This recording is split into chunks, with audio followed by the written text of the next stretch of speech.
de Deus. A palavra de Deus. Nenhum outro livro tem sido tão amado, tão odiado, tão venerado, tão amaldiçoado como a Bíblia. Uns deram a vida por ela, outros mataram por sua causa. Tem inspirado os maiores e mais nobres atos do homem. E tem sido acusada de culpa nas piores e mais condenáveis ações por este cometida. Houve guerras devastadoras por causa da Bíblia. Surgiram revoluções apoiadas na leitura das suas páginas. E caíram reinos abalados pelas suas ideias. Pessoas com as mais variadas maneiras de ver, de teólogos da libertação a capitalistas, de fascistas a marxistas, de ditadores a libertadores, de pacifistas a militaristas, procuram nelas palavras com as quais possam justificar os seus atos.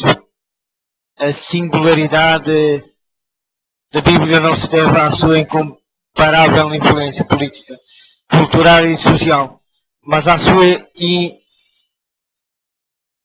origem e ao assunto de que trata.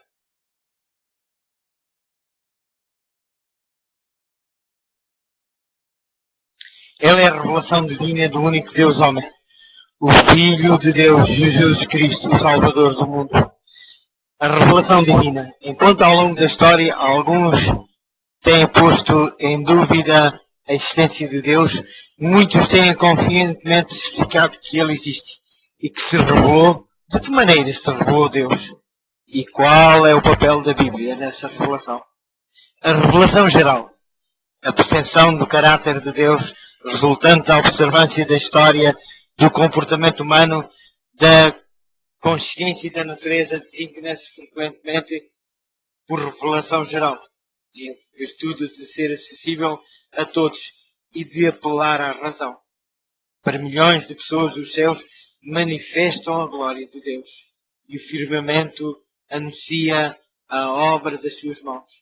O sol, a chuva, as montanhas e os rios dão testemunho de um Criador carinhoso, porque as suas coisas invisíveis, desde a criação do mundo, tanto o seu eterno poder como a sua divindade se entendem e claramente se veem pelas coisas que estão criadas, para que eles fiquem inexcusáveis.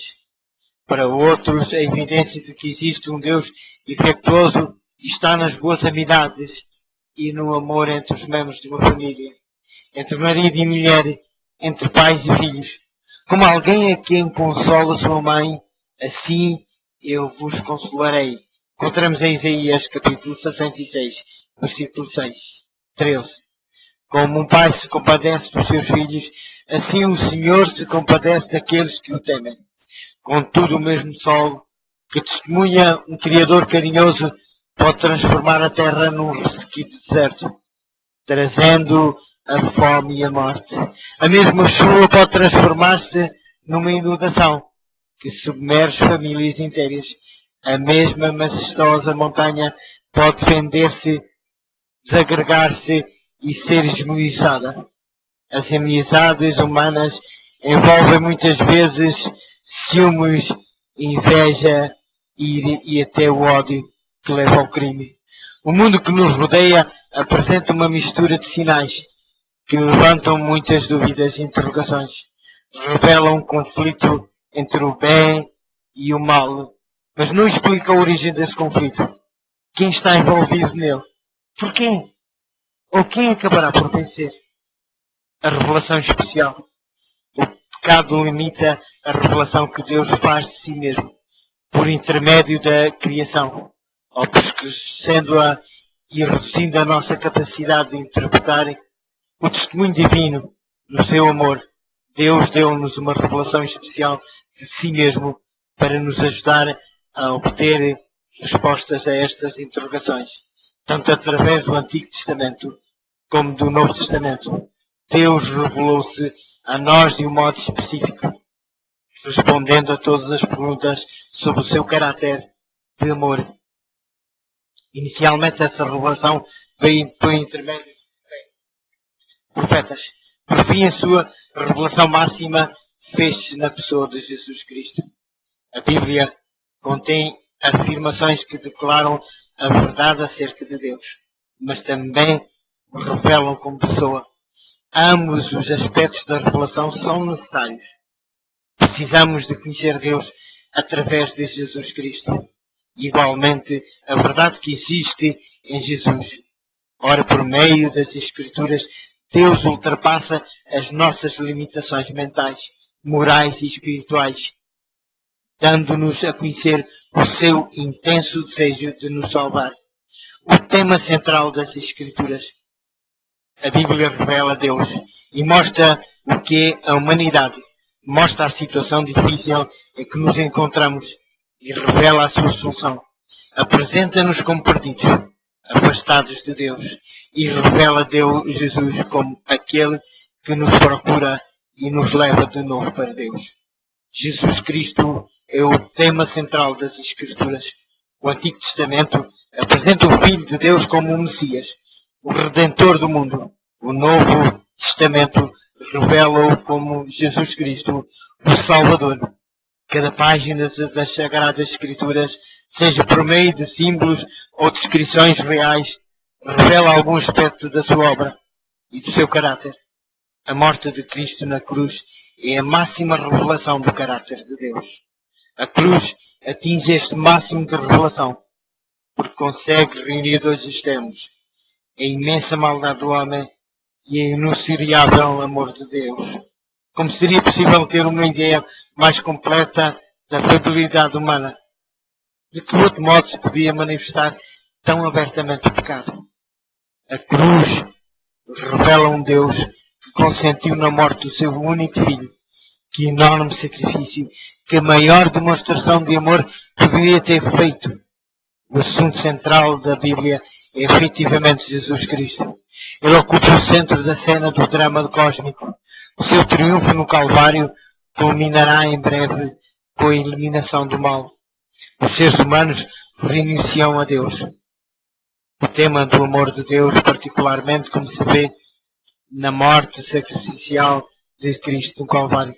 A mais grandiosa verdade do universo é o assunto principal da Bíblia. Todas as grandes verdades da Bíblia devem, portanto, ser estudadas nesta perspectiva. O autor das Escrituras, a autoridade da Bíblia em matéria de fé e prática prevendo a sua origem. Os seus escritores fizeram distinção entre a Bíblia e outra qualquer literatura, referindo-se a ela como as Santas Escrituras, os escritos sagrados e os oráculos de Deus. A singularidade das Escrituras baseia-se na sua origem e fonte. Os escritores da Bíblia declaram que não foram eles a origem das suas mensagens, mas que as receberam de fontes divinas. Foi por revelação divina que puderam ver as verdades que transmitiram. Estes escritores apontaram o Espírito Santo como aquele que comunicou com o povo por intermédio dos profetas. David disse: o Espírito do Senhor falou por mim e a sua palavra esteve na minha boca. Isso que ele escreveu. Entrou em mim o Espírito me levantou. Miqueias testificou: sou cheio de força do Espírito do Senhor. O Novo Testamento reconheceu o papel do Espírito Santo na produção do Antigo Testamento. Jesus disse que David foi inspirado pelo Espírito Santo. Paulo acreditava que o Espírito falara pelo profeta Isaías. Pedro revelou que o Espírito Santo guiou todos os profetas, não apenas alguns.